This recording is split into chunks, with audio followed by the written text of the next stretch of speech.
Part 2ലേക്ക് എല്ലാവർക്കും സ്വാഗതം. 350 രൂപയാണ് പെർ ഹെഡ് ഗ്ലാസ് ബ്രിഡ്ജിൽ കയറാനുള്ള ചാർജ് വരുന്നത്. അതായത് ഒരു അടിപൊളി എക്സ്പീരിയൻസ് ആയിരിക്കും. മിസ്സാക്കാതെ കയറാൻ പറ്റിയാൽ കയറുക. ഗ്ലാസ് ബ്രിഡ്ജിൽ കയറി നടക്കുമ്പോൾ തന്നെ കുറച്ച് ഭാഗത്തേക്ക് വലിയ ആഴമില്ലെങ്കിലും ഒരു ഭാഗം കഴിഞ്ഞാൽ ഭയങ്കരമായ കുഴിയാണ് കാണുന്നത്. പേടിയാവുന്ന രീതിയിലുള്ള കുഴികളാണ് താഴെ കാണുന്നത്. ഇതിൻ്റെ ഇടയ്ക്ക് ഒരു ചെറിയ അരുവി ഒഴുകുന്നതും കാണാം. ബ്രിഡ്ജിന്റെ അറ്റത്ത് വന്ന് നിന്ന് കാണാൻ നല്ല രസമാണ്. കാറ്റുള്ളത് കൊണ്ട് തന്നെ വെയിറ്റ് ഉള്ളത് കൊണ്ടും ബ്രിഡ്ജ് ചെറുതായിട്ട് ആടുന്നത് ഫീൽ ആവും. അത് കഴിഞ്ഞ് അവിടെ നിന്ന് 2-3 ഫോട്ടോസും എടുത്ത് നമ്മൾ ഇറങ്ങി. അടുത്ത് പോയ റൈഡ് ജയന്റ് ഊഞ്ഞാലാണ്. നമ്മൾ കയറിയില്ല, ഇവരാണ് കയറിയത്.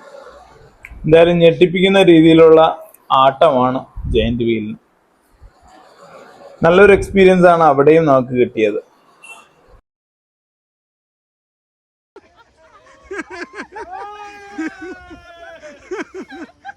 അടുത്ത് പോയത് സ്കൈ സൈക്ലിംഗ് ചെയ്യാനാണ്. അതിൽ കപ്പിൾസിന്റെ സൈക്കിളാണ് നമ്മൾ എടുത്തത്. ഒരു സൈക്കിൾ 2 പേർ. CID മൂസയിലെ പോലെ നമ്മളും ചവിട്ടി തുടങ്ങി.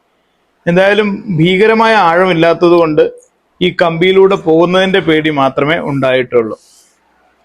360 ക്യാമറ റെക്കോർഡിംഗ് നമ്മൾ എടുത്തു. അതിന് 200 രൂപ എക്സ്ട്രാ ചാർജ് ആണ്. അവിടേക്ക് നിന്നപ്പോൾ പാരച്യൂട്ടിൽ പറക്കുന്നവരെ കണ്ട് ഘടാതെ നമ്മൾ ആകർഷിച്ചു. അവിടെ ചെന്നു ഡീറ്റെയിൽ തിരക്കി.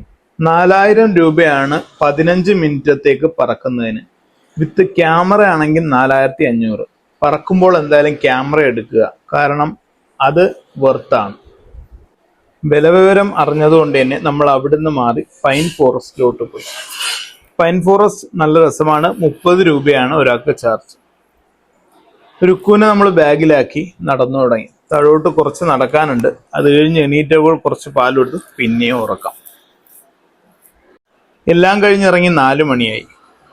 നമ്മൾ രാവിലെ ആഹാരം കഴിച്ചെടുത്ത് തന്നെ ഉച്ച ഊണും കഴിക്കാനായിട്ട് 4 മണിക്ക് നമ്മൾ വാഗമണ്ണിലെടുത്ത സ്റ്റേയിലേക്ക് പോകുന്ന വഴിയിലെ കാഴ്ചകളാണിത്. നമ്മളെടുത്ത സ്റ്റേയെ കുറിച്ച് പറയുമ്പോൾ നമുക്ക് എടുത്തു തന്ന ആ ടീമിനെ കുറിച്ചുകൂടെ പറയണം. ഇവിടുത്തെ ബാക്കി വീഡിയോസും ഇവിടുത്തെ സ്റ്റേയുടെ അനുഭവം വെച്ച് ഞാൻ അടുത്ത വീഡിയോയിൽ ഡീറ്റെയിൽഡ് ആയിട്ട് ചെയ്യും.